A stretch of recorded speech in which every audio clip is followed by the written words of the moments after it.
Okay, so now let's get back to our show and to my guest again, Jianny Adamo. And Jianny, why don't you tell us, tell my viewing audience, how can we tell if a relationship is right for us? Okay, for a lady. Okay, well, that's an awesome question.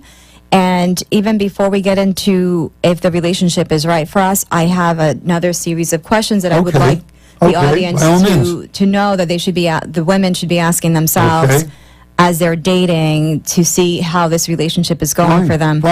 And so these are some questions that ladies I want you to ask after a couple of dates. Here's some questions.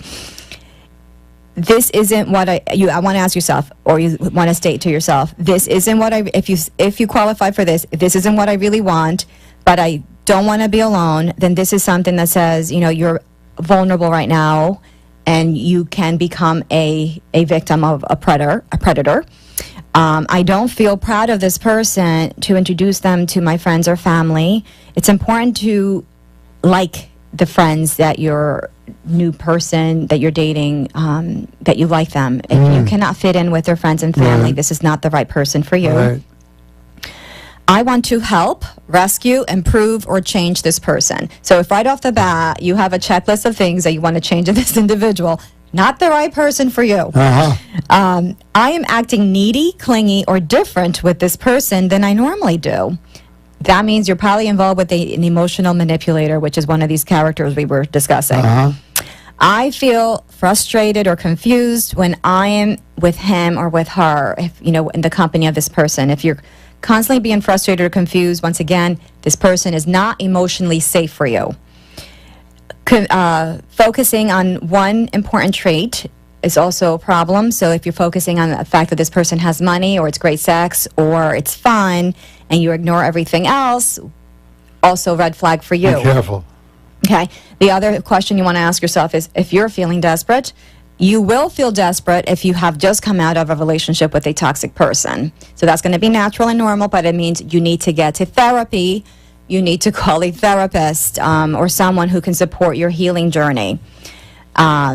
So some other things that you want to look at in reference to figuring out if this, as you're dating someone, and figuring out if this fake, or as I call it, is it fake or fearless love? Is this the real thing, or is this once again another fantasy that's being fed by these narcissists? Because the narcissists feed a fantasy, they don't feed reality. So is it fake or fearless? These are some questions that you want to ask yourself here. Does this person make me feel safe or comfortable when I am in his presence and when I am in a relationship with him or dating him in his presence or on the phone, whatever it is? Does he place my needs at the same level or higher than his? Does my opinion matter? Is our communication open and honest?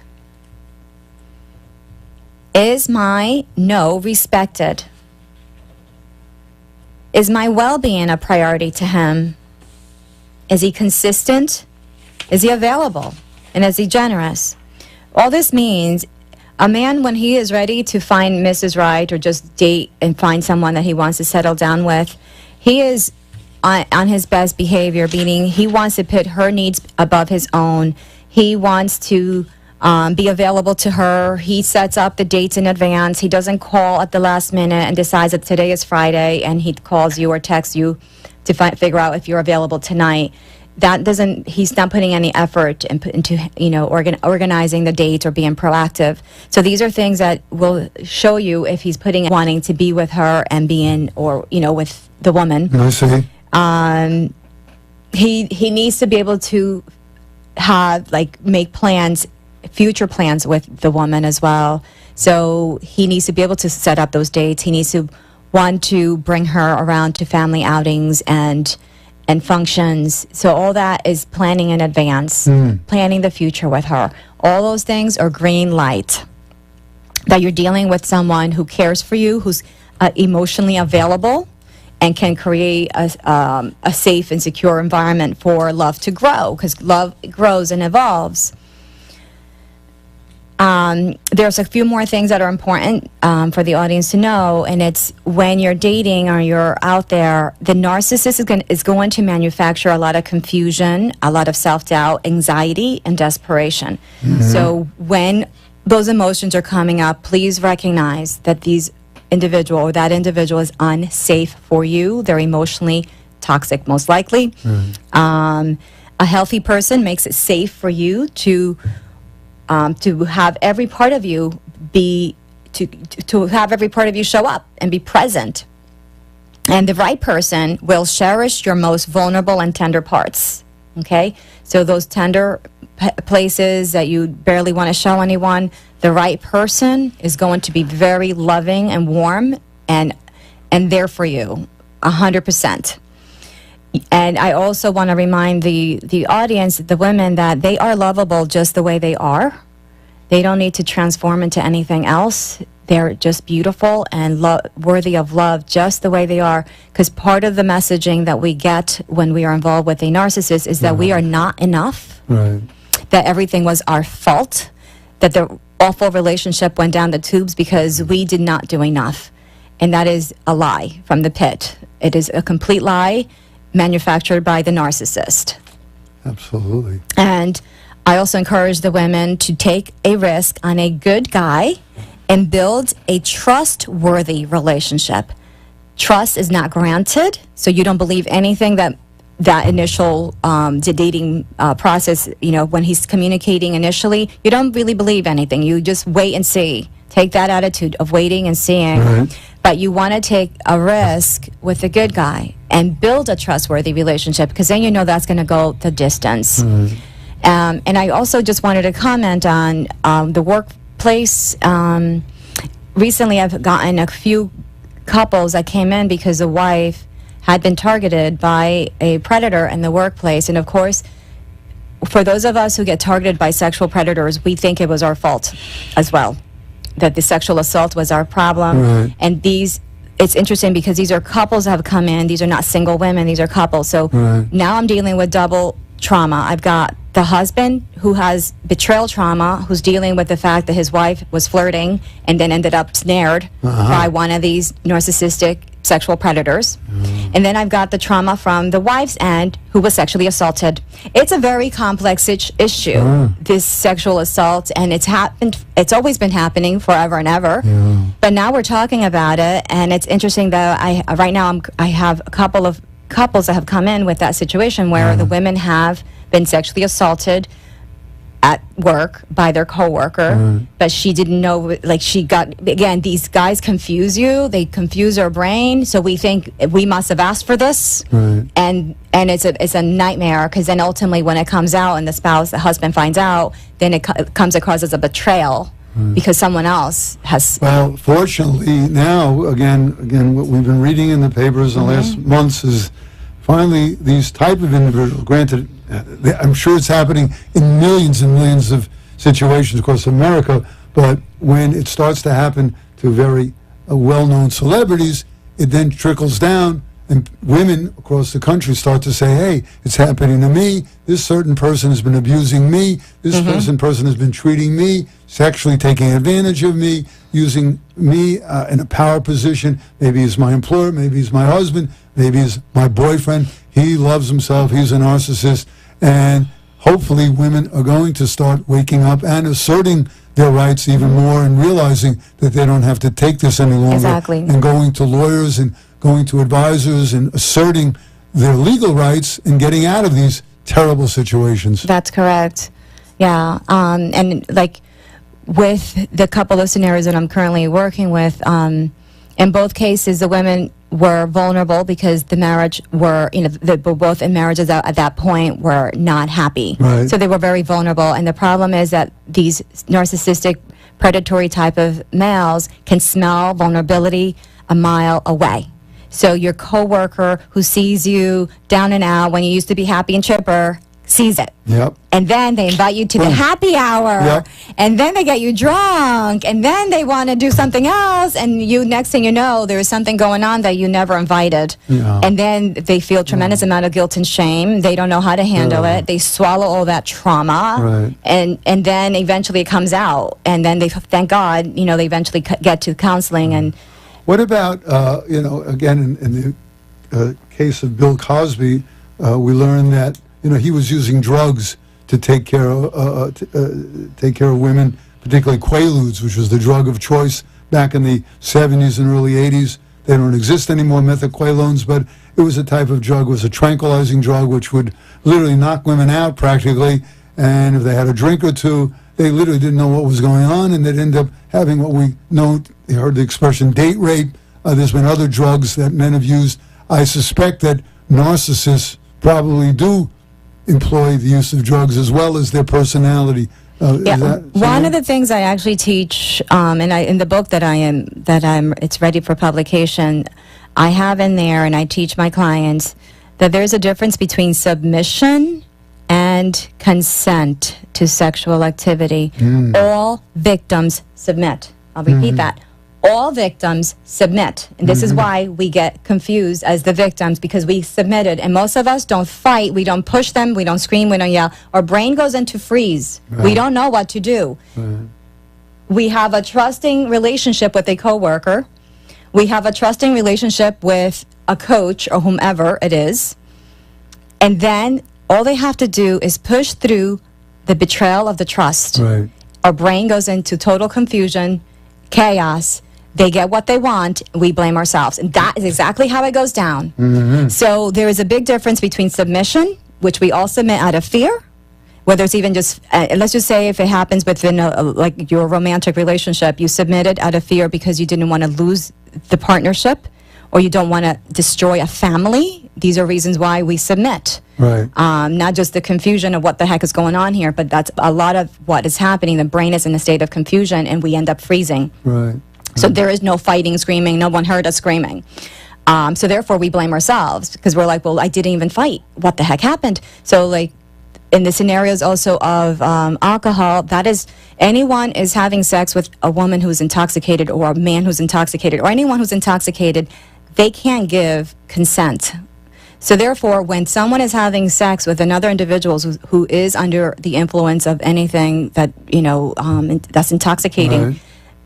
They don't have permission to have sex with that person unless, they're husbands and wife and they're having, that's, but if it's a coworker, which is what has happened to some of my clients, it's a coworker, they take him to happy hour, and the next thing you know, the woman is drunk because she doesn't drink much, and she's being taken advantage of. And then, of course, she thinks she cheated because she had been flirting with the guy for months, but ultimately he had been targeting her, and this is why the flirting was happening anyway. Right. There's a phrase that we use as lawyers, a Latin phrase, caveat emptor, means let the buyer beware.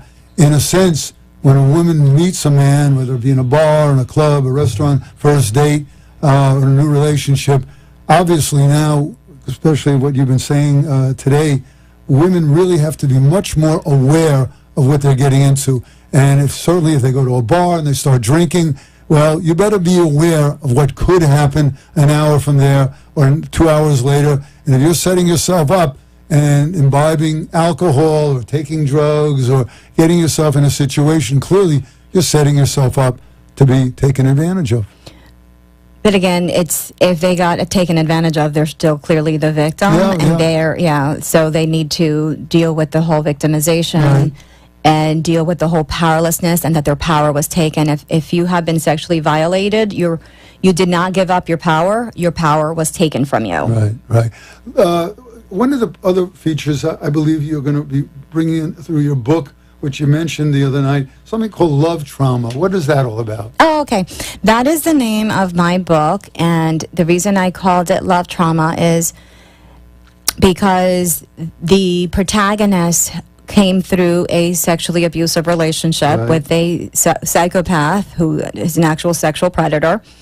So she was still in love with him, and this is what the public doesn't understand: why and how, in God's name, the victims stay with their predators over and over and over again, and we will defend them, and we can see that they're bad boys. We can't. We think they're actually good people. Yeah. And this is part of the whole traumatized brain, damaged brain. They damage our brain.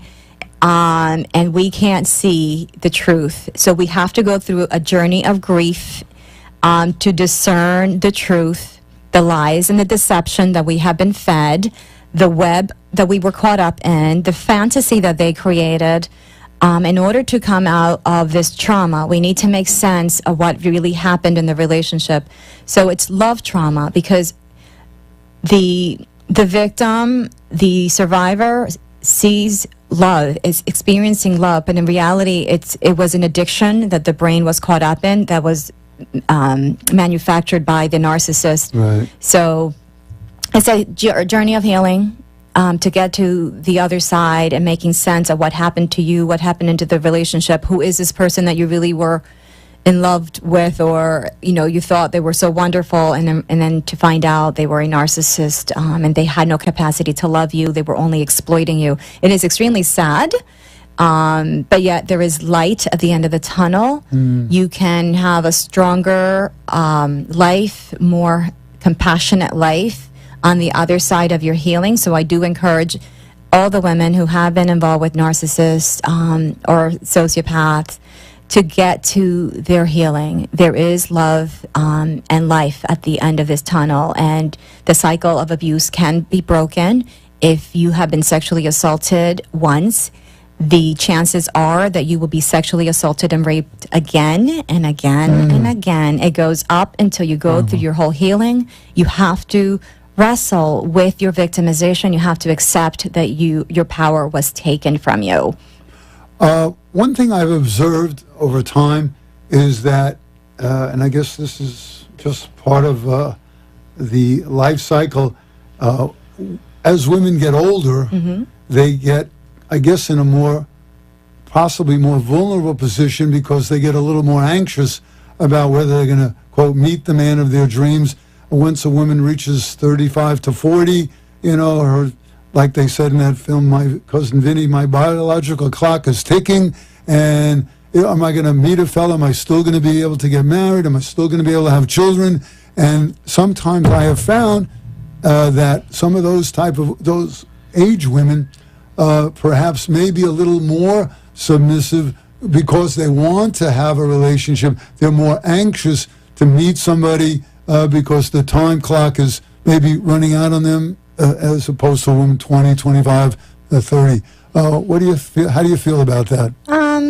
I don't know if I'm 100% in agreement, because I think we could all make mistakes, and then we could all be vulnerable. Right. I consider myself a smart woman, and I still fell for a sociopath.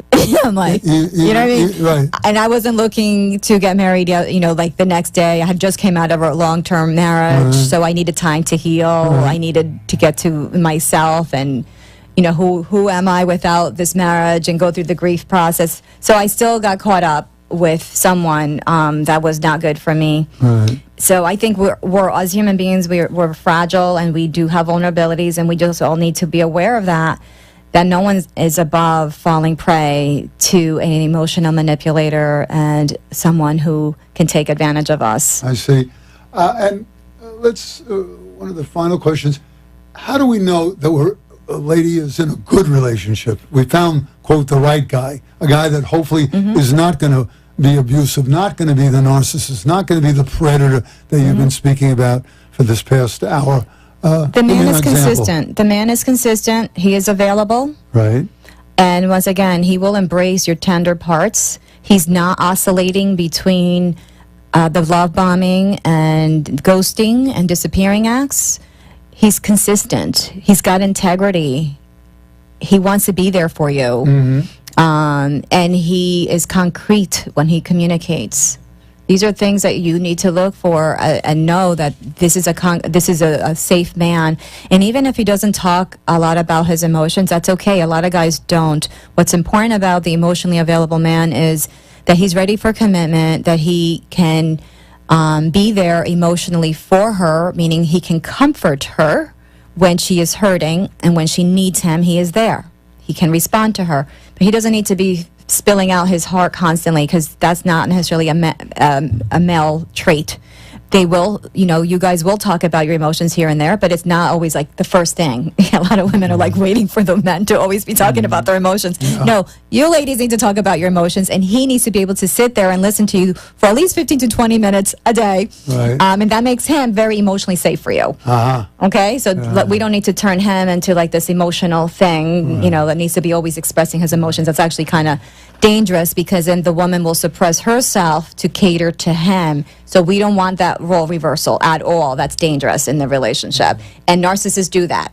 They will reverse a lot of our roles where we have to cater to them in everything, including suppressing our feelings. Okay. Now, when a woman literally says, I love John, I love Jim, this is my guy, and he turns me on, and God, the sex we're having is fabulous, does that, in effect, have the result of blinding a woman, or shall I say, confusing her with regard to how this man treats her the rest of the time? Because we can't be in bed 24/7. We all know that. So what happens? Oh, yes. Sex is used as a weapon. Love is used as a weapon. Everything is used against you in a narcissistic relationship. And unfortunately, with sex, it triggers the love hormone, so it helps you to continue to stay bonded. Yep. And the oxytocin is released, and you have more trust. Every time you make love, you trust him even more. Yes. This is part of the honeymoon cycle that they put us through. And then they're back to devaluing and idealizing us, and back to those sweet and mean cycles and abuse and rescue cycles. And that's what I'm saying. They're very addictive. So the sex becomes an addictive tool to keep us locked into the relationship. Yeah, we've heard the term sex slave all the time. Women that I've known, over the years, that I, not personally necessarily, but of clients of mine or people that I've heard about, where clearly that happens. I tell you, this has been a fascinating hour for me, and I must say that it is so vital for women today to really take what you've said today and remember it, and realize the situations that they come into. Look for the symptoms that you've discussed. Certainly try not to be victim, as you've stated. Try to avoid these type of people, and they're out there, and we know they're out. Something that I've seen in my travels is that narcissists, man, they're everywhere, and some of them are womanizers. They're looking for body count. Yes. Anyway, I want to say thank you so much for being here today, Jianny. It's been a pleasure. Love speaking to you. You're really informative. Perhaps you'll come back again when your book gets published. Again, I wish you the best, and good luck, and hope to find a publisher soon. Thank you, Robert. I enjoy being here, and if anyone wants to reach me, they can reach me at fearlesslove.net. I have great resources there. My blogs are syndicated worldwide at this point, and I just found out I was being syndicated to the UK last month. So I have lots of great information there that you can find to support your journey of healing or dating. Thank you.